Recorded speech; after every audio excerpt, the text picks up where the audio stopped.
Olá, tudo bem? Bom, essa semana nós vamos falar sobre sólidos de revolução, tá? Então, o que seria esse sólido de revolução? Eu vou usar com vocês o GeoGebra para ficar mais fácil da gente visualizar o que são esses sólidos de revolução, tá bom? Como calculamos o volume dessa figura?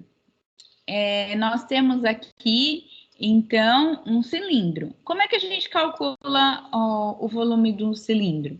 A gente faz a área da base vezes a altura. No caso, a base é uma circunferência, então a gente acha a área da circunferência vezes a altura. A altura a gente chama de H. Se a gente tivesse um paralelepípedo, né? O paralelepípedo, a gente faz comprimento vezes largura vezes altura, ou seja, a gente faz a área da base vezes a altura.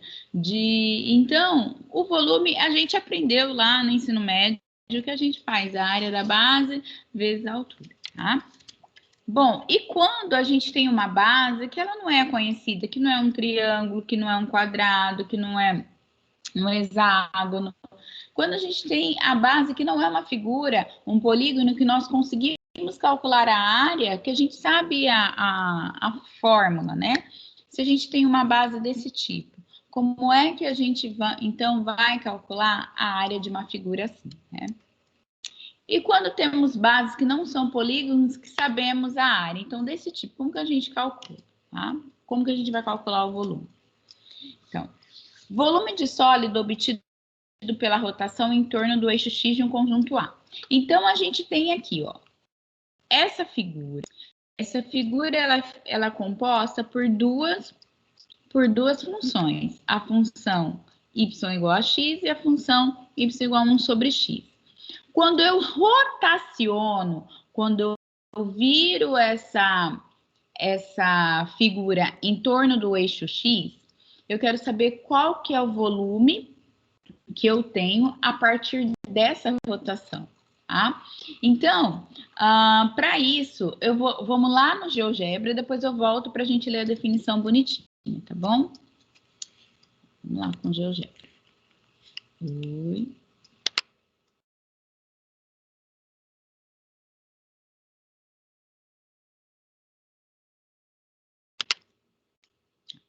Então, eu tenho, olha, a minha função, a gente tem a função y igual a x, tá? Que é essa minha vermelha.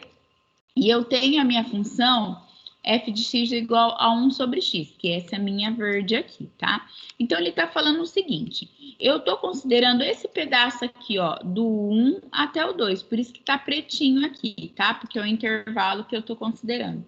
Então, se eu rotacionar essa minha figura em torno do eixo X, como que vai ser essa minha nova figura?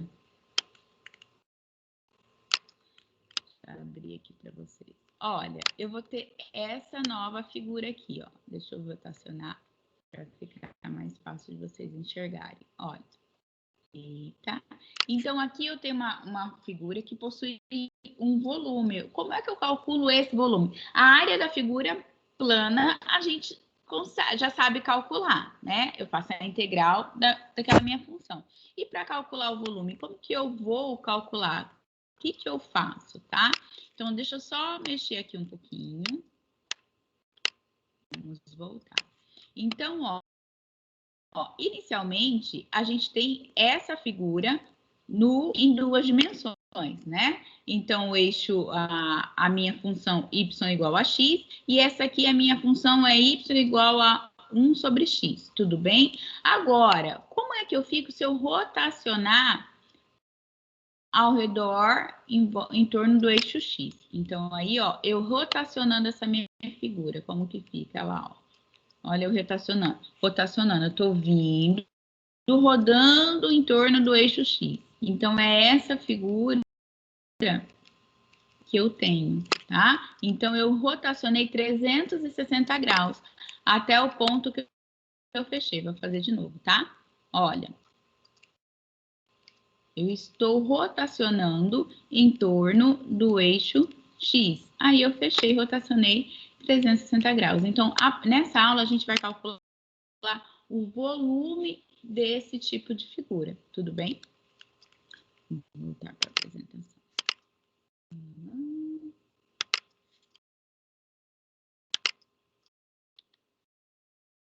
Seja f uma função contínua e no intervalo de a até b, com f de x maior ou igual a zero. Então, ou seja, essa minha função, ela é positiva, tá? Maior ou igual a zero.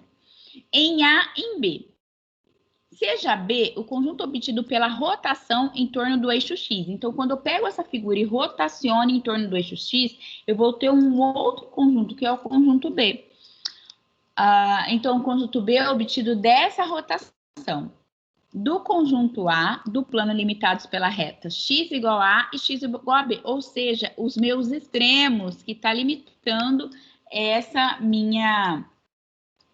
esse meu novo conjunto B. Então, é desse que a gente vai calcular o conjunto. Então, essa reta é limitada por x igual a A, x igual a B, que são os extremos, pelo eixo x e pelo gráficos da função. Então, é esse volume que a gente vai calcular. Então, estamos interessados a definir o volume de V de B, tá? Como eu mostrei para vocês lá. Então, eu tenho aqui a minha função y igual a x, y igual a 1 sobre x.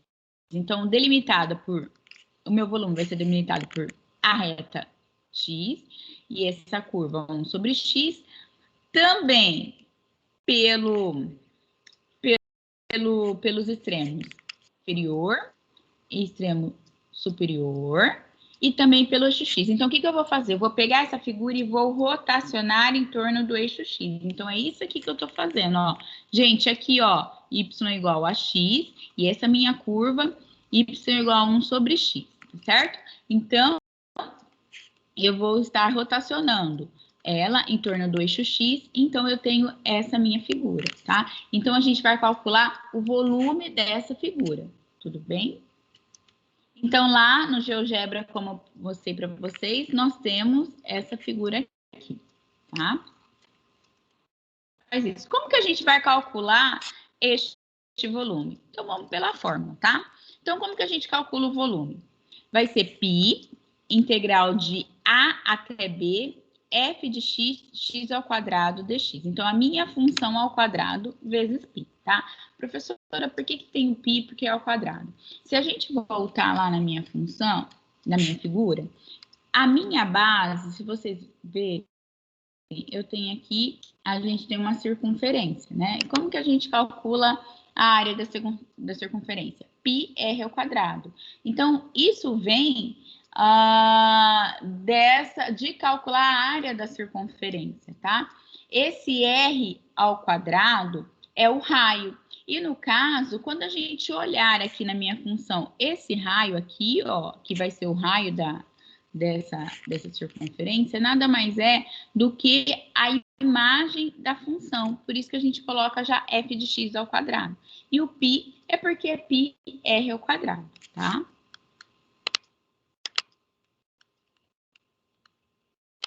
Demonstrar tudo isso para vocês, porém o nosso tempo é curto, então a gente já se apega na fórmula, tá?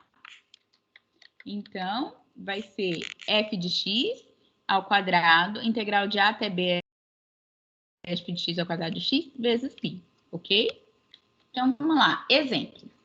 Calcule o volume do sólido obtido pela rotação em torno do eixo x dos conjuntos de todos os pares x e y, tais que y igual a 1 sobre x.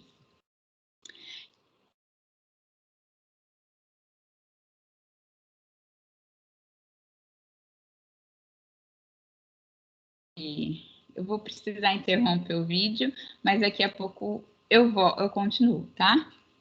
Tem alguém me chamando aqui. Tem que parar.